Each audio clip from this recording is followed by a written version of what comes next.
크리스마스 잘 보내셨어요? 네. 선물 받으셨어요? 선물 받아야죠. 많은 목사님들이 크리스마스가 점점 상업적으로 변해간다 많이 주의를 표하시죠. 맞습니다. 아기 예수님을 잊어서는 안 되죠. 하지만 선물을 주고받는 것도 저는 중요하다고 생각을 합니다.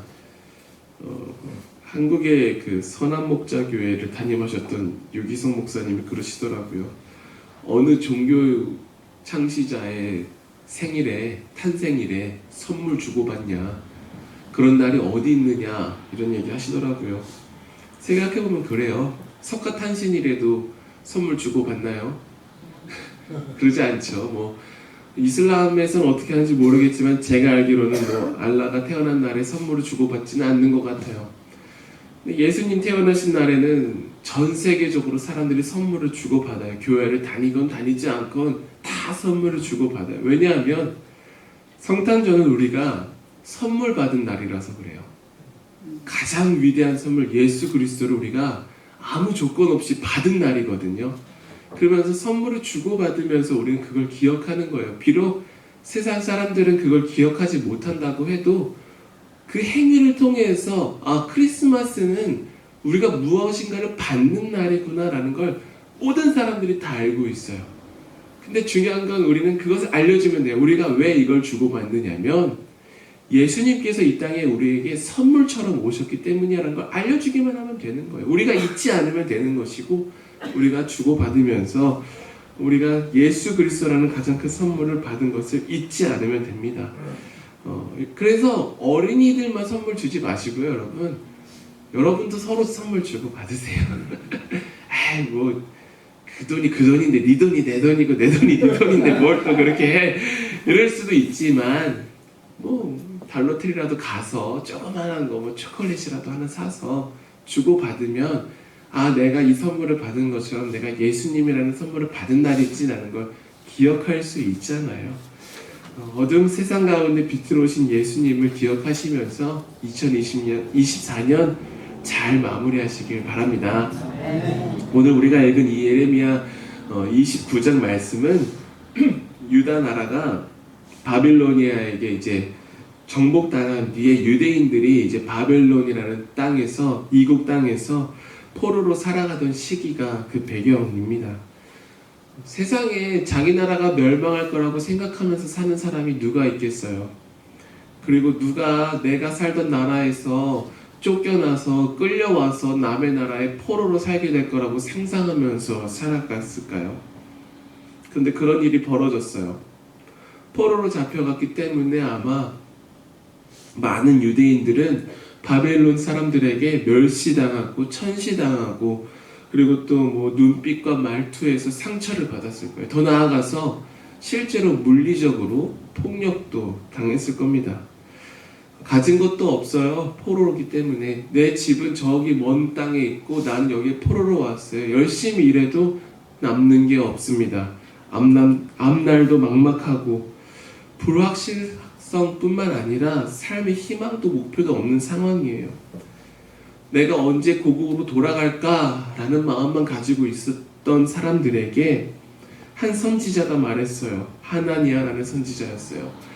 곧 고국으로 돌아가게 될 것이다. 2년만 지나면 너희들은 다시 예루살렘으로 돌아갈 수 있어. 그게 하나님의 뜻이야 라고 말했어요. 얼마나 매력적인 메시지였을까요? 2년만 참으면 돼. 2년만 기다리면 내가 조국으로 돌아갈 수 있어. 근데 사실은 그게 거짓말이었어요. 하나님은 그 거짓 예언자를 제하여 버리셨어요. 그리고 참 하나님의 말씀이 예레미야 선지자를 통해서 들려오는데 어떤 소식이냐면 너희들이 바벨론 땅에서 적어도 70년은 살아야 된다라는 거예요. 70년. 만약에 어떤 사람이 20살이에요. 20살에 그 이야기를 들으면 90살 되면 내가 내 조국에 돌아갈 수 있다는 거예요. 내가 50살이에요. 120살이 되면 돌아갈 수 있어요. 못 돌아간다는 거죠. 태어난 지 한 살, 2살 된 아이들은 여기가 내 땅이에요. 바벨론이라는 땅. 내가 비록 포로 생활을 하고 있지만 여기가 내 조국이에요. 사실 그 아이들에게는. 여기서 나고 자란 아이들에게는. 근데 거길 떠나서 돌아가야 된다는 거예요. 여러 가지 복잡한 메시지인 거예요. 적어도 20살이 넘은 20대, 30대, 40대 사람들에게는 70년이나 여기서 있어야 된다고? 청천벽력 같은 소리죠. 근데 그럴 때가 있어요. 우리가 어떤 계획을 세우고 목표를 세웠어요. 그런데 그 계획이 전혀 이루어지지 않아요. 더뎌요. 그래서 기도합니다. 하나님께 기도하면 된다며. 그래서 동아줄 잡는 심정으로 그거 잡고 계속 기도합니다. 이루어 주시옵소서, 이루어 주시옵소서. 그런데 아무런 변화가 없어요. 하나님의 말씀은 그거예요. 너희가 지금 마음에 들지 않는 그 상황, 그 속에 있는 것이 내 뜻이다 라고 말씀하시는 거예요. 어떠시겠어요? 너무 불편해요. 지금 이 상황이 너무 힘들어요. 내 상황이. 그래서 이걸 바꿔달라고 하나님께 기도하고 있어요. 근데 하나님께서 말씀하시는 거예요. 너가 불편함 속에 있는 게 나의 뜻이야. 원망스럽겠죠. 하나님이 어떻게 이러실 수 있지? 내가 힘든 게 하나님의 뜻이라고? 있고 싶지 않은 곳, 마음에 들지 않는 곳, 불편한 곳에서 너가 살아야 해. 그게 내 뜻이야.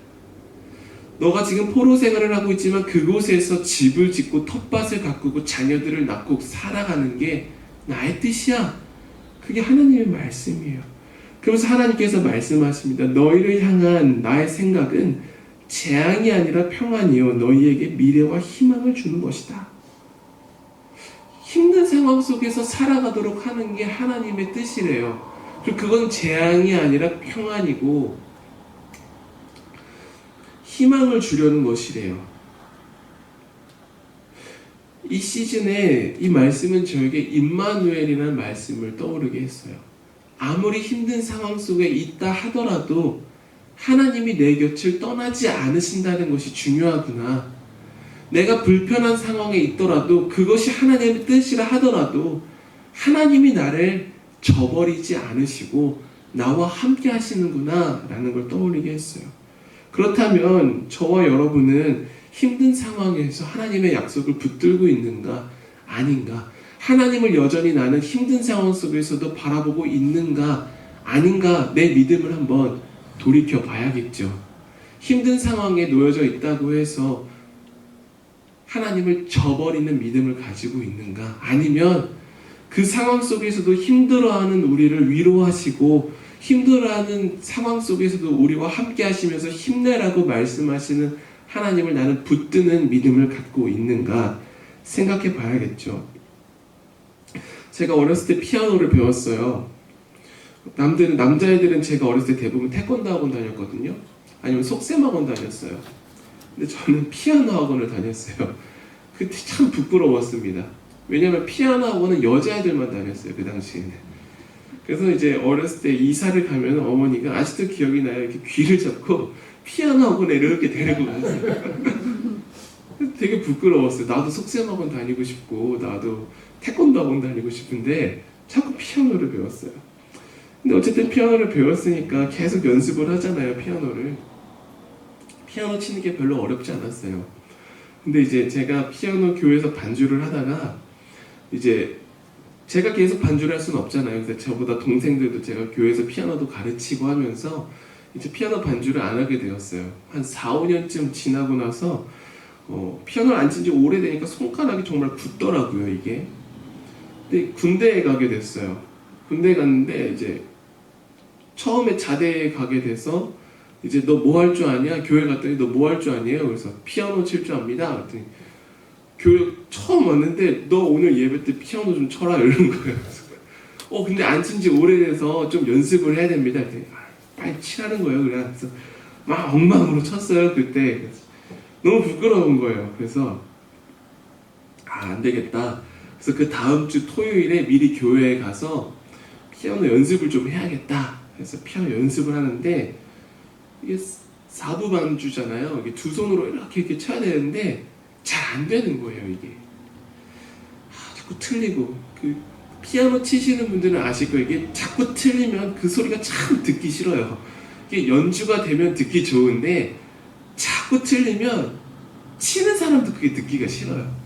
그래서 이거 어떻게 해야 되나 하고 있는데 옆에서 교회 청소하고 있던 그 다른 부대원 아저씨 한 명이 저한테 한 손씩 쳐봐요 이러는 거예요. 그래서 자존심 상하더라고요. 내가 10년을 피아노를 배웠는데 뭘 한 손으로 이렇게 띵띵띵띵 치라는 거야. 그런데 그래도 뭐 해보자 해서 한 손으로 이렇게 치면서 왼손 연습, 오른손 연습 이렇게 했어요. 그러니까 되는 거예요. 그러니까 옆에 있던 청소하던 또 다른 부대 아저씨 거 봐요, 되죠? 잘하네, 잘하시네 이렇게 얘기를 해주는 거예요. 정말 그렇더라고요. 한 손으로 연주하는 건요 지루해요. 재미도 없고 좀 피아노 칠 줄 아는 사람 입장에서는 좀 자존심도 상하기도 해요. 그런데 이렇게 하다 보니까 되더라고요. 노력이 쌓이다 보니까 하나의 곡이 완성이 되더라고요. 옆에서 그 한 사람이 한마디 해준 그 이야기 때문에 제가 한 곡을 완성할 수 있게 되고 계속해서 더 나은 곡도 연습할 수 있게 되더라고요. 피아노만 그런 건 아니에요. 사실 운동도 그래요. 짐에 처음 가면 조그마한 덤벨을 하나 줘요. 이렇게 하면서 이렇게 자세를 알려주죠. 저도 20살에 처음 짐에 가서 이제 웨이트 트레이닝을 받는데 남자들 다 막 큰 거 들고 막 이렇게 해온 거예요. 근데 저한테는 핑크 색깔 저거랑 똑같은 걸 쥐어주면서 하라는 거예요. 얼마나 부끄러운지 모르겠어요. 나도 좀 까만 거, 이게 멋있는 거 이렇게 손 딱 쥐고서 이렇게 하라고 했으면 좋겠는데 핑크 색깔 딱 적고서 막 이렇게 연습을 해요. 눈치도 보이고 부끄럽기도 해요. 근데 핑크색도 하다 보면 힘들어요, 이게. 이게 뭐 하는 건가. 다음날 또 가야 되잖아요. 가기 싫은 거예요. 가면 또 핑크 색깔 들고 또 부끄럽게 이거 하라고 할 텐데. 근데 그것이 쌓이면 핑크색을 내려놓고 언젠간 나도 무거운 걸 들게 되죠. 처음에 부끄러워야 하는 게 이게 뭐 하는 건가 의미 없어 보여요. 그렇지만 그게 쌓이다 보면 내가 이전보다 더 강하고 건강한 사람이 되게 되는 거죠. 우리는 불편한 순간에 집중하는 경향이 있어요. 조금 부끄럽고 조금 불편하고 조금 힘들면 그것에 자꾸 우리는 집중을 해요. 그리고 그것에 몰입을 하려고 하는 경향이 있어요. 그러면서 무슨 생각을 하냐면 난 왜 이렇게 쓸데없는 일을 해야 되는 거지? 난 왜 이렇게 힘든 게 살아야 되는 거지? 이런 생각을 할 때가 우리는 참 많이 있어요. 그러나 하나님은 우리에게 그 순간을 버티고 지나가기를 하나님은 응원하고 계셔요. 왜냐하면 하나님께서는 우리가 그 불편함을 견디고 성장하는 모습을 보고 싶기 때문에 그렇습니다. 성경을 보면 이스라엘 백성들은 하나님을 믿는 백성들이었다라고 기록하고 있죠. 그러나 구약 성경을 보면 그들이 믿음이 좋았다라고 말하는 순간보다는 그들이 믿음을 저버렸다라고 말하는 순간이 더 많이 있어요. 구약 성경을 읽어보면 그들이 믿음이 좋았을 때보다는 그들이 하나님의 믿음을 저버리고 우상 숭배하려고 하고 하나님께 예배하는 행위에만 집중하면서 자기의 삶을 통해서 그 믿는 바를 실천하지 않으려고 했던 게 얼마나 많이 기록되어 있는지 몰라요. 이 바벨론에서 유배 생활을 통해서 그들은 그들의 믿음을 다시 세우는 시간을 갖게 되었습니다. 생각해보세요. 이 사람들은 성전 중심의 신앙생활 하던 사람들이었어요. 성전에 자기가 비둘기든 양이든 소든 데리고 가서 제사에 제물로 드리고 제사장이 다 대신해줘요. 자기가 하는 거 별로 없어요. 그냥 짐승 잡을 때 좀 하고 그 다음엔 아무것도 안 해도 되는 거예요. 포로로 잡혀왔어요. 성전도 없어요. 제사를 드릴 수도 없고 제사장 없이 예배를 드릴 수도 없는 상황이 되었어요. 내가 예배할 수 있는가? 하나님께 예배해야 되는데 어떻게 예배해야 되지? 포기하고 낙담하고 망했어, 이건 아무것도 할 수 없다고 느꼈을 겁니다. 그러나 시간이 지나면서 그들이 가지고 있는 걸 그들이 깨닫기 시작하는 거예요. 그들은 말씀을 가지고 있었어요. 그래서 율법과 예언서를 다시 정리하기 시작했어요, 그들이. 그래서 성전 중심의 신앙에서 그들이 말씀 중심의 신앙으로 성장해 나갈 수 있게 되었어요. 이 바벨론 포로기 시간 동안에. 그리고 성전에서 제사라는 행위에 집중했던 신앙에서 말씀을 듣고 자기의 삶에서 그 말씀을 실천하는 신앙으로 성숙해져 갔어요. 즉 현재의 불편한 상황이 하나님의 뜻이라는 것을 그들이 깨닫게 되자 그들은 그 불편한 현실 속에서 자기들이 가지고 있는 것들을 깨닫기 시작했고 더 나아가서 삶의 목적을 그들이 발견할 수 있게 되었다라는 거예요. 한 번 더 생각해보면 그래요. 그들이 포로 생활 동안에 집을 짓고 텃밭을 가꾸었던 이 경험은요, 70년, 78년이죠 사실. 70년 이후에 그들이 예루살렘으로 돌아갔을 때 그 황폐해진 땅에서 자기들의 나라를, 자기들의 삶을 재건하는데 굉장히 중요한 경험이 되었을 것입니다. 어찌되었든 사랑하는 여러분, 삶에 어떤 불편함이 있더라도 어려움이 있더라도 삶의 구체적인 방향성이 느껴지지 않는다고 하더라도 하나님은 그 순간에 우리와 함께 하시면서 낙담하지 말라고 말씀하십니다. 왜냐하면 하나님이 방향을 알고 계시기 때문이에요. 하나님이 방향을 이미 알고 계시고 하나님이 계획하고 계시고 하나님이 선한 길로 우리를 인도하고 계시는 과정이기 때문에 우리가 해야 하는 건 무엇이냐면 현재 주어진 삶을 충실히 살아가는 거예요. 그렇게 하다 보면 무의미해 보이는 삶도, 무의미해 보이는 시간들도 사실은 훈련의 시간이었음을 우리는 깨달을 수 있습니다. 포로 생활 속에서 유대인들은 더욱 강한 믿음을 갖게 되었어요.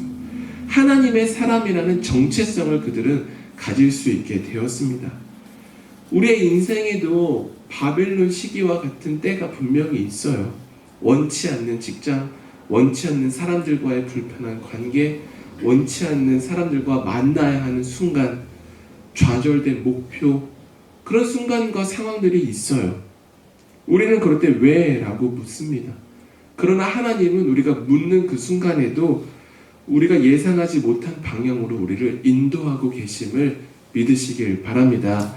그리고 우리는 그 과정 속에서 우리는 각자가 가진 고유한 힘과 능력을 발견할 수 있습니다. 그리고 누구도 빼앗을 수 없는 정체성을 만들어갈 수 있음을 기억하시길 바랍니다. 마치 이런 거예요. 자동차에 타게 되면 여러분 뭐부터 하세요? 시트벨트 매죠. 근데 그 전에 뭐 하세요? 문을 닫아야죠 일단. 차에 타면 자동차 문을 탁 닫고 시트벨트를 매죠. 근데 이걸 조금만 한번 생각해보면 이런 거예요. 우리가 조그마한 공간 안에 나를 스스로 가둬요. 일단 문을 닫아서. 그리고 줄로 나를 묶는 거예요. 그쵸? 우리는 옴짝달싹 못하는 상황에 스스로를 만드는 거예요. 조그마한 공간 안에 내 몸을 가두고 줄로 내 몸을 묶어요. 그러나 그 상황 속에서 우리 몸은 가만히 있더라도 사실 그 자동차는 목적지를 향해서 쭉 가고 있죠. 똑같아요. 하나님께서 우리 주변 상황을 막으실 때가 있어요. 내 몸을 똘똘 줄로 묶는 것처럼 답답하게 하실 때가 분명히 있어요. 일이 잘 안 풀릴 때가 있어요. 그러나 그 어려움과 답답한 상황 속에서 하나님은 우리를 더 나은 길로 인도하고 계시는 거예요. 마치 우리가 자동차에 타서 문을 닫고 사방이 막혀 있는 것 같고 줄로 내 몸을 묶은 것 같지만 사실은 내가 가고자 하는 방향으로 가는 것처럼 하나님께서는 우리의 상황을 막으시고 우리 몸을 돌돌돌 말아서 답답하게 만드시지만 사실은 그 모든 과정이 하나님께서 우리를 이곳에서 이곳으로 인도하기 위한 과정임을 기억하시길 바랍니다. 사랑하는 여러분, 불확실성, 고통, 답답함, 그리고 삶의 무의미함, 분명히 존재합니다. 우리 삶에는 있어요. 그러나 우리가 그 속에서 잡아야 하는 것은 무엇이냐면 하나님의 약속이에요.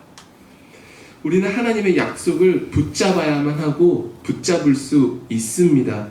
하나님은 우리의 상황을 다 알고 계시고 그 상황 속에서도 하나님의 선한 목적을 이루어 가시는 분이에요.